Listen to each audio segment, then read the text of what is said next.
Okay, hello there Predator fans and fans of fancy dress. The purpose of this video is to show you how I made my homemade Predator costume. What I've done is I've laid out on the bed here all the different components to my particular costume, and I'm going to show you probably over a couple of video clips how I went about putting my costume together and what I did to make the various bits. The first thing I'll talk you through is what you need to start with.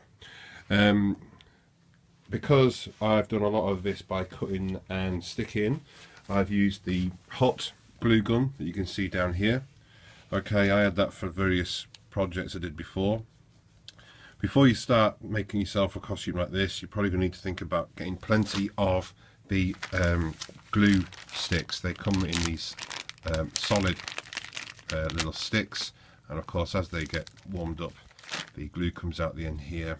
And the great thing about this sort of glue is it glues almost straight away, but it's not like super glue where if you get it to your fingers or you get it in the wrong place it causes you problems.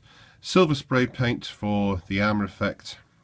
I used a permanent marker for drawing out the pieces I wanted. And this is quite a useful bit of kit. This is a normal PVA glue mixed with paint.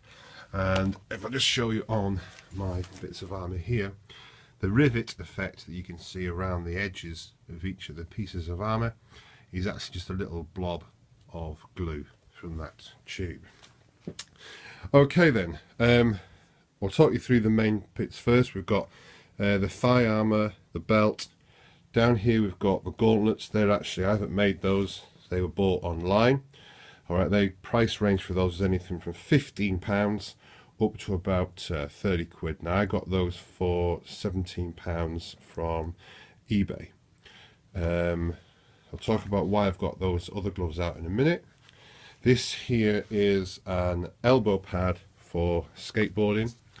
What I've done is cut a piece of foam from a roll mat, a camping sleeping mat that you might use for sleeping in a tent or whatever. I used the same material to make the thigh armour, the groin protector and the belt with the belt buckle, and over at the back there is the torso armour, which from here obviously looks like it's metal, but it's not. It's pieces of foam cut and stuck together, as you can see up there. My mask. What you can see down there is a mask used for airsoft. Yeah, that's the idea of it. It's a face protective mask. It's solid. It's got sort of covered eyepieces. You can see through it no problem. It's got all this detail on the top here. What I did for that is I got a dreadlocks wig off the internet and used some fabric tape to make these beads here. The mask itself comes with this sort of face harness, and when it's worn, which I'll show you later on, okay, it's a pretty effective mask. I'll explain the advantages and disadvantages of my ideas as we go through, because you've probably seen already there's a few other ideas on the internet out there. This was a mask that I bought again online, and it's something to be aware of. The picture of this on the internet looks pretty impressive, but when it comes to the post it's just a little flimsy sort of Halloween mask. It is not what you want. If you're a full-size person like me, you want the good stuff. So if I put them next to each other, what you can see straight away the difference in size. My mask cost me £30, and it's got a dreadlocks wig attached, which was about £5 there.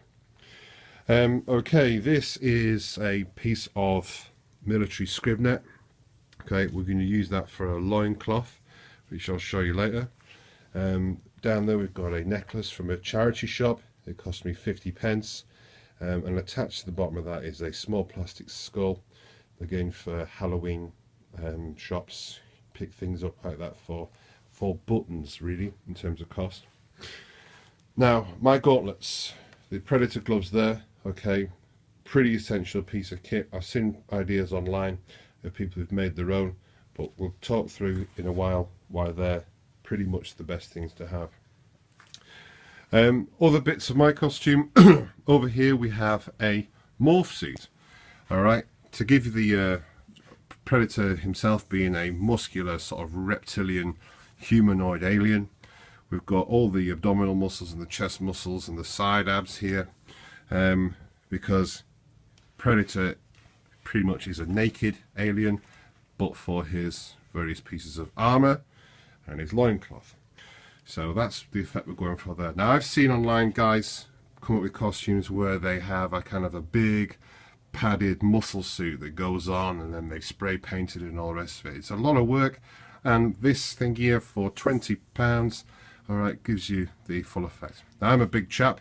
This is a double extra large size costume, and it fits me quite well. I'm 6'8", and I pretty much look the part when I've got this baby on. And my torso armour, which I'll talk through in detail, this is nice, it's lightweight, it fits me really well. It's the rubber from a roll mat, and I've cut pieces and I've stuck them all together, and then spray painted, and I used a fork to make all this kind of wear and damage effect. So I'm just going to try and show you there. Okay, it looks like it's been armour that's actually been used in the sort of scraps you could imagine the Predator getting involved with. In between these two items we've got the body stocking. Now the body stocking gives the sort of mesh effect.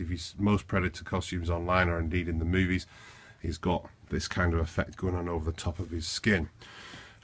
So this on first with that over the top.